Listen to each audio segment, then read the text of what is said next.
This is Business Owners Drinking with Lawyer Humans. I'm your host, Shreya Ley, and over the next 10 minutes or so, I am going to be enjoying a tasty adult beverage with a fellow business owner.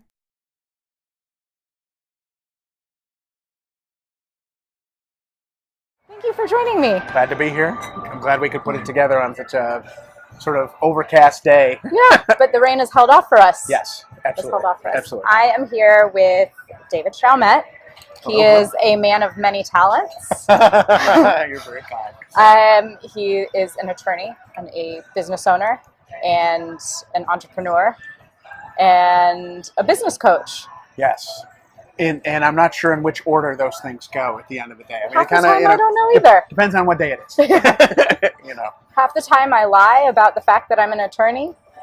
You know, it's funny because I'm doing everything I can not to practice these days. So I had a meeting with a new client over the weekend where I kept saying, I am not an attorney for you. I'm not an attorney. I'm not an attorney. And the third time through, I think they heard that.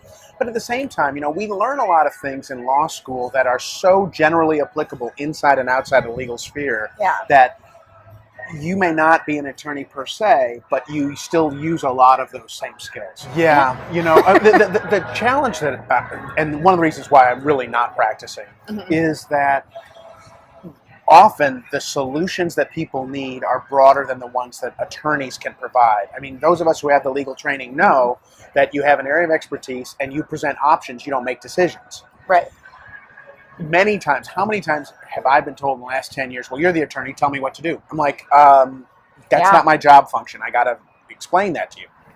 Even, and again, the same client this past weekend, well, my attorney won't let me do this. Well, that's not exactly what they're saying. They're probably giving you options A, B, and C for which there are consequences that vary.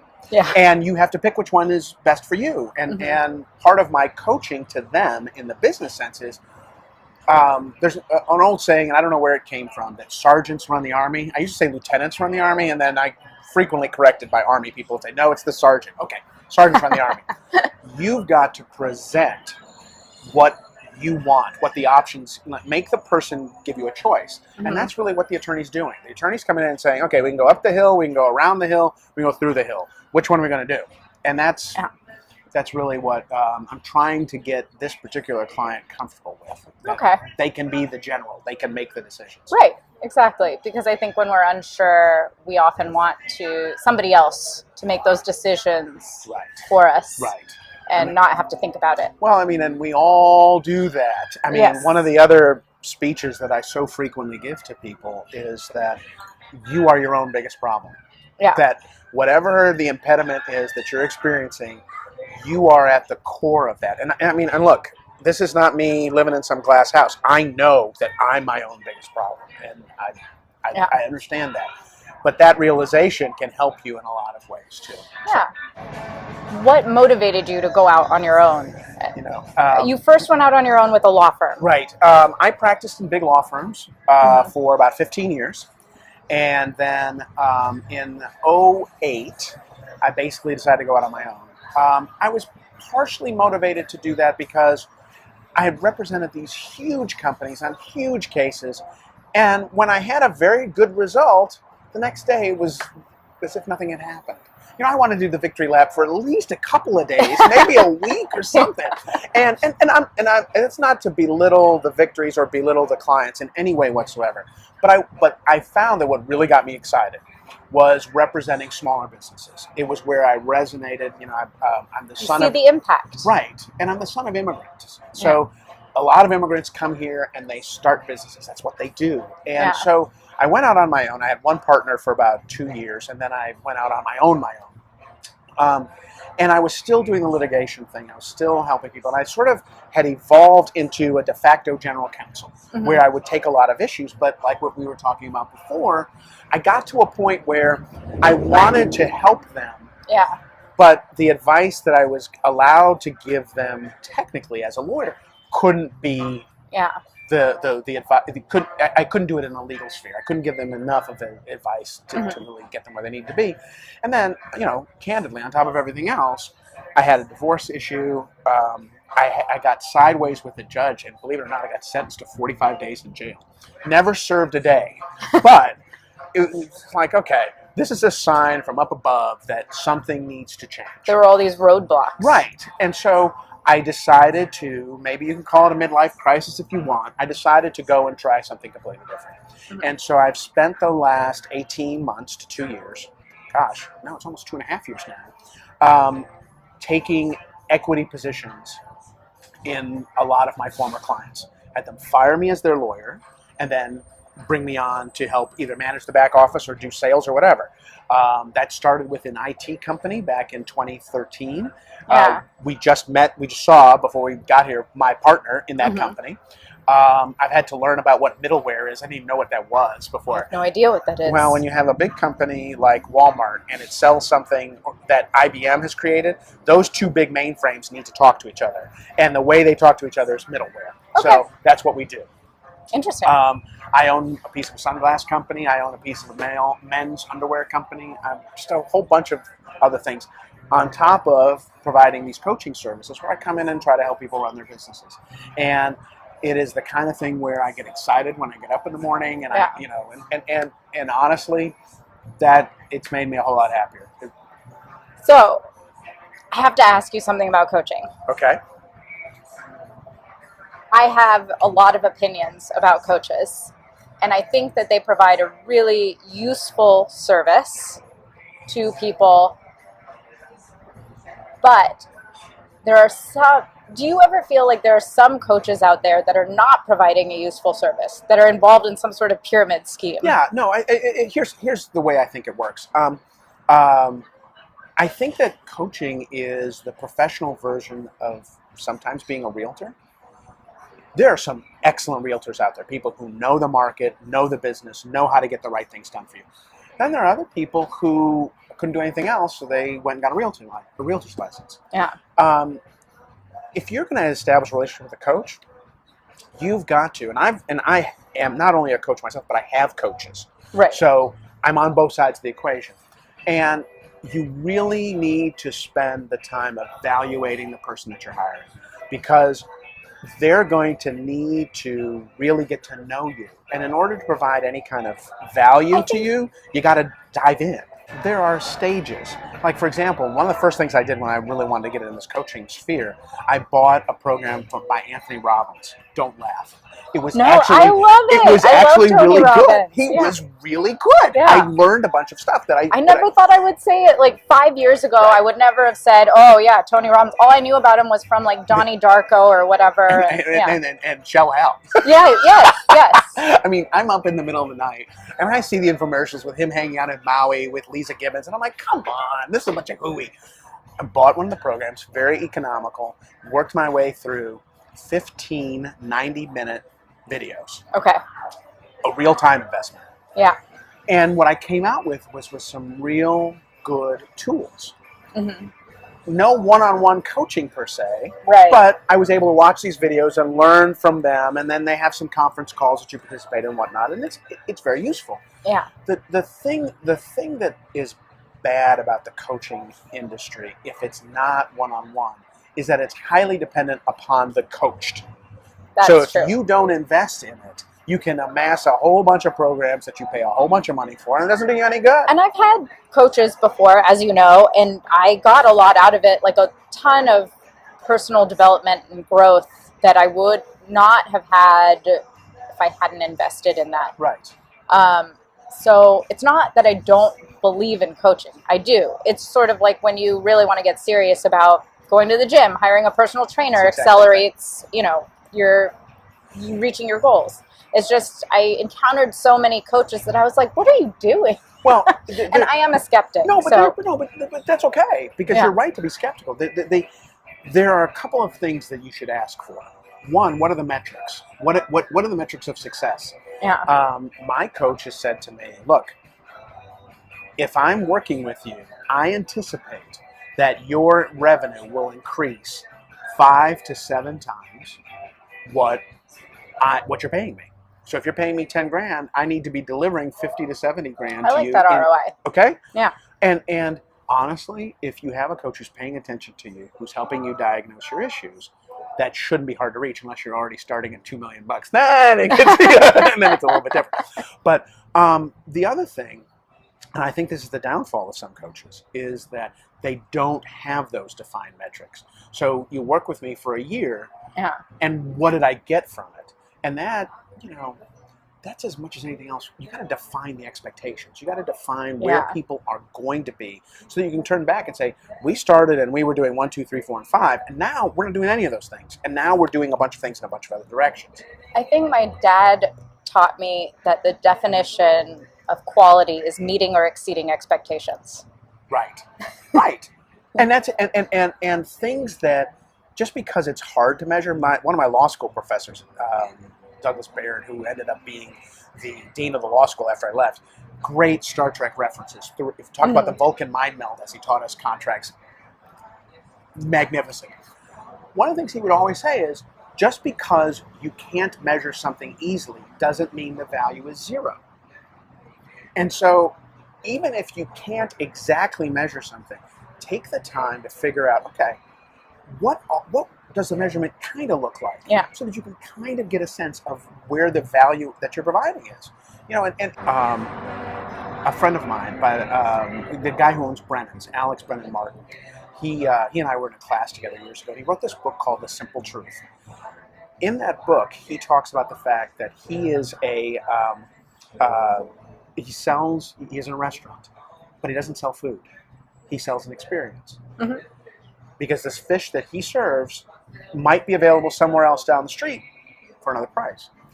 Well, one of the reasons that I ended up leaving the law is that I realized that I wasn't selling the law. No one was hiring me based upon the quality of brief that I wrote. I write a pretty good brief. I can write. But that's not why I was getting hired. I was getting hired because I was reducing people's stress. And so when I figured that out, I lead in almost every conversation with, I'm going to let you know when I think you should be stressed out. And unless I tell you to be really stressed out, chances are I don't think you should be stressed out, because it'll all work itself out. I mean, on my way to being a coach, I also served for a year as the president of my local Little League over here in Sugar Land. And that, as much as anything else I've done, has taught me how to deal with a bunch of things. I used to think while I was president of Little League, people complain about everything. Complain about why Johnny isn't playing third, why Johnny's batting seventh and not third. Maybe because Johnny sucks. Johnny's not going to be Alex Rodriguez. I mean, don't get me wrong. This is the best situation for Johnny right exactly. here. And Johnny doesn't care. As long as there's dessert at the end and an occasional game ball, Johnny's pretty happy.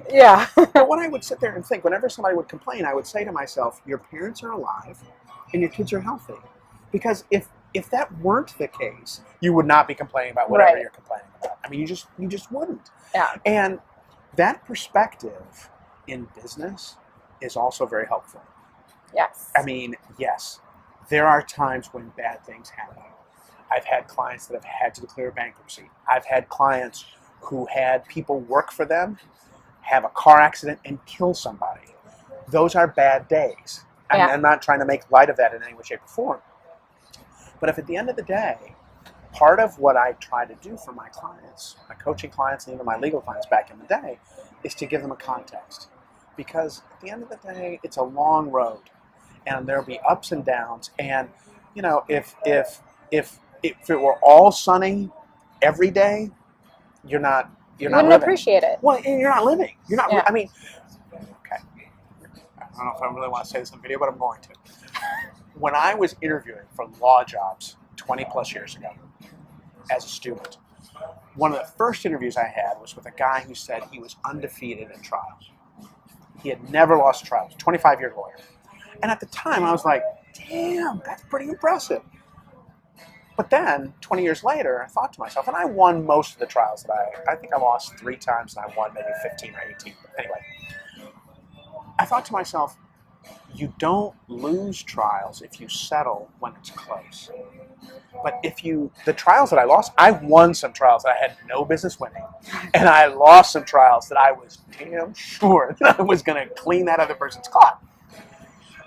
So my point in saying all this is, if you're not going out and being and trying, you're not living. And so if you're not stressed out about the stuff that's on the border, like, oh my God, is this going to work? Then you need to get out on the fringe.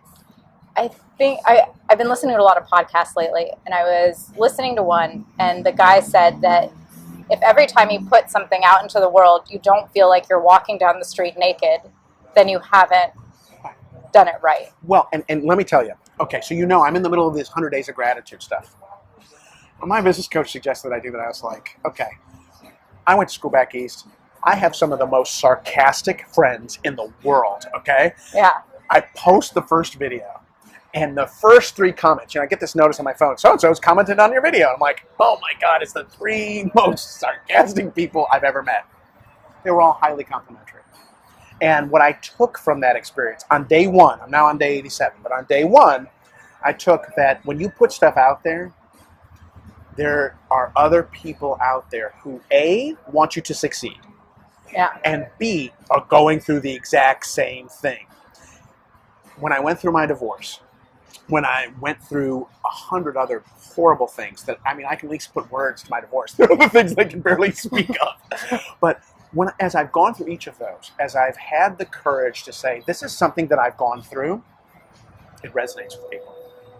And part of the reason that I've had the success that I've had with my coaching business thus far is that I've gone to people and said, you know what, I've screwed up.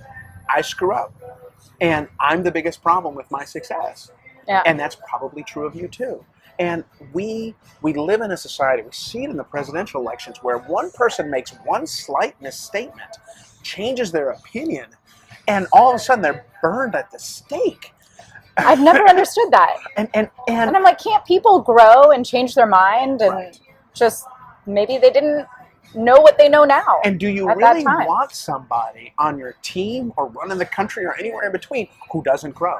Who was locked in at 18, and that is who they are. Because let me tell you, if 22-year-old me walked in right now, you wouldn't like him. Probably the same for me. I wouldn't be sitting here, having this conversation at 22. Right. So, yeah, I've changed so much. Well, and I have a nuanced view. Which I forgot to mention, we are in Sugarland Town Center. We are. In a beautiful courtyard, drinking a wonderful oaky Chardonnay. I don't know if that's your style at all. I like Chardonnays. It's funny. I was told when I was 24 that as I got older, I would like reds more, and that is most certainly not the case. I've been told that as well. I think it's because we live in a warmer climate and we can drink white wines longer. Yeah. I have a real affinity for Australian and New Zealand whites. Okay. But whites across the board are generally what I would prefer. I'll drink a red if it's available. I generally prefer reds, except for certain occasions. I like Chardonnays, but only when they are buttery. I don't tend to like the more tart ones. And then sometimes, it just goes with the food or with the weather. But, all of those rules about food have been thrown completely out the window. They have. I'm the king of, I'll have a porterhouse steak and a light Pinot Grigio. Yeah. That's the kind of thing that would make people in our parents' generation, have have a stroke in front of people. So. But there have been times where, not on purpose, I get it. The whole wine pairing thing. I'll have, I was in San Francisco visiting my brother, and we were at a restaurant, and we got a chicken liver mousse with some sort of a jam on toast. It was like an appetizer on a little crostini or something. And I have no idea what I was drinking. It was a red wine, but the two of them together, I was like, this is amazing. No, one of the things that I've really come to love over the last couple of years, a little strange story about me. For literally about 15 years, I had no real sense of smell and no sense of taste as a result, like a limited sense of taste. Yeah. For some strange reason, probably tied to my psyche and all the problems, all these things we were just talking about, it started to come back in the last 6-7 months. But even before that time, one of the things that I really like doing is going out for tasting menus. There's a place in Houston, a particular restaurant in Houston I really like, but I also have done this in New York and Las Vegas, a couple other places, where they bring you a different wine with every course. Yeah. It's very interesting to do that, because it's not only the texture of the wine and the taste, but also how it pairs with the particular food that you're doing. Definitely. If you've never done that, that's something to do just as a special treat, and it's just kind of a cool thing to do. It definitely is.